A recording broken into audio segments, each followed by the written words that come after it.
not everywhere on the planet has an employment problem.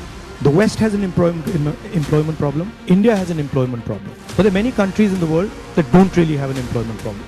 China certainly doesn't have an employment problem. Vietnam doesn't have an employment problem. Rahul Gandhi ने America में एक सवाल के जवाब में ये बात कही और हिंदुस्तान में नॉनस्टॉप बवाल मच गया। सियासी विरोधियों ने रॉकेट की रफ्तार से राहुल गांधी पर हमला बोल दिया। ये भारत के एलओपी नहीं, भारत के दुश्मन है। पाकिस्तान और चाइना को कोई ब्रांड एम्बेसडर रखने की जरूरत नहीं, क्योंकि राहुल गांधी जैसा ब्रांड एम्बेसडर मिले। राहुल गांधी अपरिपक्व है, पार्ट टाइम नेता है, ये सब जानते थे, लेकिन लीडर ऑफ ऑपोजिशन बनने के बाद राहुल गांधी भारत के लोकतंत्र में काला धब्बा है। जिस देश का खाते हैं उसी को गालियां निकालते। क्यों? क्योंकि चाइना पैसे देते। राजीव गांधी ट्रस्ट को राहुल गांधी जी कितना ऐसा पैसा मिला कि वो कर्जा आप उतार ही नहीं पा रहे।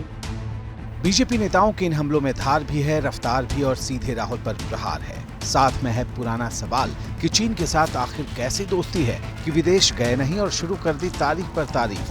कांग्रेस की तरफ से पलटवार में देर नहीं लगी। चीन के खिलाफ एक शब्द, एक वक्तव्य नहीं देते हैं, बताते हैं भारतीय सेना पिट गई और चीन के साथ वो खड़े रहते हैं। कि चीन के साथ आपने पार्टी टू पार्टी समझौता किया जब कांग्रेस सरकार सत्ता में थी, वो एमओयू सार्वजनिक करिए। चीन की मोदी जी से दोस्ती और रिश्ता किसी से नहीं छिपा गया। मोदी जी क्लीन चिट देते हैं चीन को और एजेंडा हम चला रहे हैं। बताइए कैसे संभव है? हाँ, संघ और भाजपा के खिलाफ बोलें तो इनको लगता है देश के खिलाफ बोल दिया। सियासी बवाल अपनी जगह है, लेकिन यहाँ ये सुनना जरूरी है कि आखिर राहुल गांधी ने अमेरिका के टेक्सास में सवालों का जवाब देते वक्त किस प्रसंग में चीन को लेकर क्या क्या कहा था। If you look today, China is dominating global production. You go to India, you look at the phones, you look at the furniture, you look at clothes, you'll see on the back, made in China. The West, America, Europe, India have given up on the idea of production and they've handed it to China. The act of production creates jobs. So India has to think about the act of production and organizing production. बात उत्पादन और रोजगार पर हो रही थी। राहुल को जो कहना था उन्होंने कैमरे पर कहा। एनडीए के नेताओं ने इसे गौर से सुना और इसे सीधे सीधे चीन प्रेम बता डाला। देश के बाहर जाकर देश को बदनाम करने की कोशिश करार दे डाला।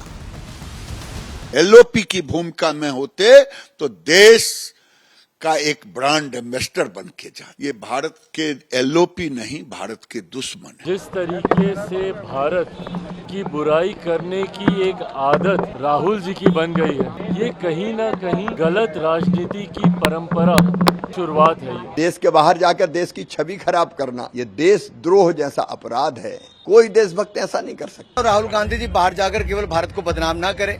जो दुनिया का विश्वास भारत में बना है, हजारों लाखों करोड़ रुपए का निवेश भारत में आ रहा है। राहुल गांधी जी विश्व के सबसे बड़े लोकतंत्र के विपक्ष के नेता हैं, प्रतिपक्ष के नेता हैं, और अब जब वो विदेश जाते हैं तो उन्हें गंभीरता से विचार करना पड़ेगा कि जो वो कहते हैं क्या वो पूरा सत्य है।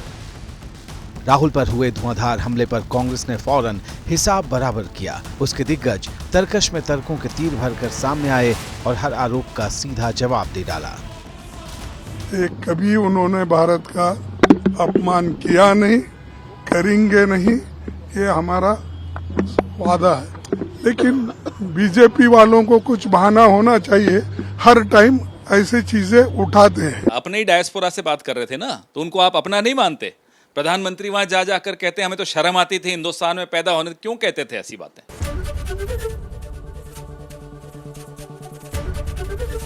एबीपी गंगा, खबर आपकी, जुबान आपकी।